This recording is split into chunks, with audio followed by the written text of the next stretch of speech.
You were born in Ora, but you came to Lagos in the early 1950s. How did that impact your worldview, leaving your little village behind and coming to the big city? Because I'm sure it was a big city even back then. I reckon in my class in Form 1 at Igbobi College, we must have been about 30. Not many of us came outside Lagos. So the number of my classmates were already used to city life and all that. But it didn't take me too long to adjust, and it didn't affect me at all. Now let's talk about Nigeria in the global economy. How can we secure a peaceful Nigerian future? I think the way to that is for us to be able to harness our resources. Our resources are not properly harnessed. We must harness our resources. We have so much of natural resources and things, and our resources are the things that when properly harnessed will bring peace and harmony in the society. You know, these days there's so much talk about let's divide the country, let's divide the country. And the background, what generated all this is that, okay, some people are saying, all right, we generate the oil here, we generate oil and the revenue from here is being used to develop other states and all that. We must harness the country, okay? So don't lead me into this other subject, which is very trite now, about what, should we restructure or should I don't want to go into politics. Should we restructure? No, I said you shouldn't drag me into that. I really would like to know your thoughts on that. I think if you ask me, we've been fighting shy of this question for a long time. We must now face it and take the bull by the horn and do what needs to be done. Now let's talk about the outlook on growth and the challenges ahead. How can Nigeria compete on the regional and global stage? If you're talking about economic growth, we're doing extremely well, especially with the abundance of the resources we have, the untapped resources. Today, the flagship is oil. Tomorrow is going to be something else. How important is it to let children follow their dreams? I have a family of 5, 4 boys and a daughter, and never did we say to them, any of them, to say, okay, right from school, we want you to be a lawyer, we want you to be an architect, we want you to do that. My wife and I resolved from the very day we got married that we were going to give them the best education. And this, thank God for his ability, we have done. We have educated them very well. Then we just let them flow. My pride is for my children to be anywhere they are and stand on their own. Because they have developed on their own, they'll be able to stand on their own. What do you hope your children have learned from you? I'm a fairly disciplined person. And I lead a disciplined life. My children know that. I say to them, as I say to them, I haven't tasted alcohol for almost 40 years. I don't drink, I don't smoke. 5 o'clock never finds me outside my gate. I do have a wife who is cast in the same mold. She's a highly, highly disciplined person. I didn't know that before I married her. It's just by sheer coincidence. She's highly disciplined. So it helps. It helps. So the children, I believe that are lucky to have us, just as we are very, very fortunate to have them as children. It is said that no matter what we know, we can always learn new things. What have you learned recently in your 80th year that you didn't know before? Well, it's... every day I learn new things about human relations, particularly interpersonal relationship.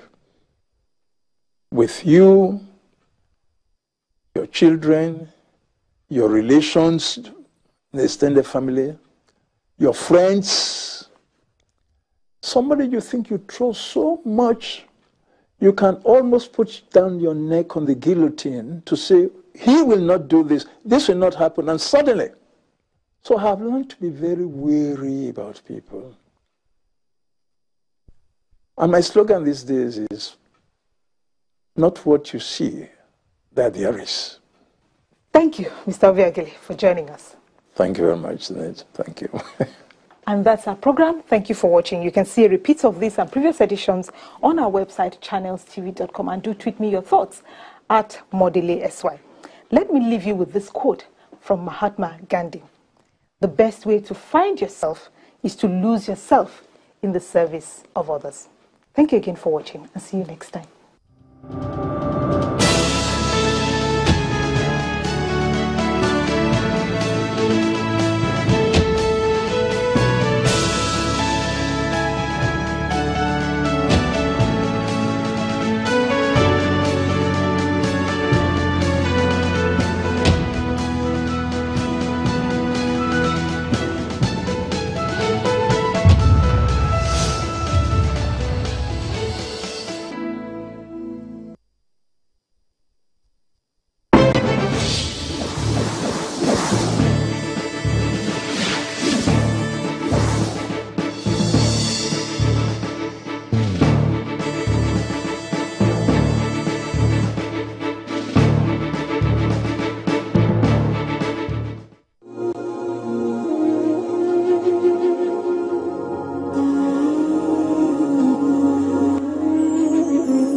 Channels Television wishes you a happy Eid al-Kabir.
This is Channels Television, celebrating 21 years of professional broadcasting.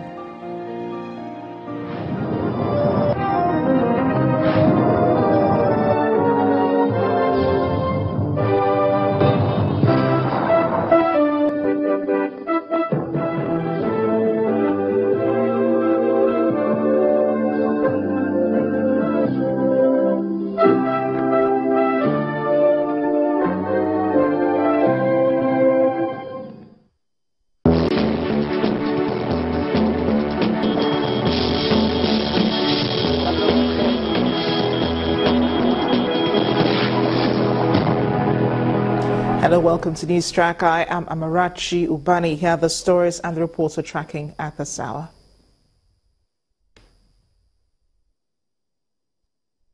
A fresh earth tremor has reportedly occurred at Sambang Dagi community barely 24 hours after a similar incident was recorded at Nok village, both in Jaba local government area of Kaduna State, northwest Nigeria. Sambang Dagi is about 20 kilometers away from Nok.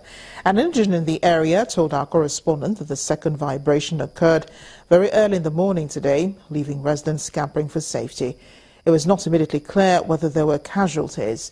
Although no official report has been released on the development, there are concerns the earth tremor could destroy several artifacts that are located in Nok community. Earlier this year, the Nigeria Geographical Information Service had warned of possible earthquakes in the country. Muslims are today joining their counterparts all over the world to mark Eid al-Kabir or Eid al-Adha, otherwise known as the Feast of the Sacrifice, one of the most important festivals in the Islamic calendar.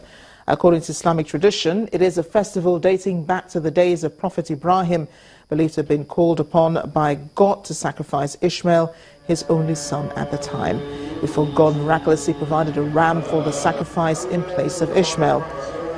Eid al-Kabir is seen to underscore the values of obedience, faith, sacrifice and submission, which every Muslim is expected to imbibe. Meanwhile, President Muhammadu Buhari has joined Muslim faithful in his country home, Daura, Katsina State, to observe the Eid al-Fitr festival. In his message to Nigerians, the president applauded their steadfastness in the face of the current difficult period in the country. He, however, wants Nigerians to appreciate the efforts of his administration in revamping the economy and tackling insecurity and corruption.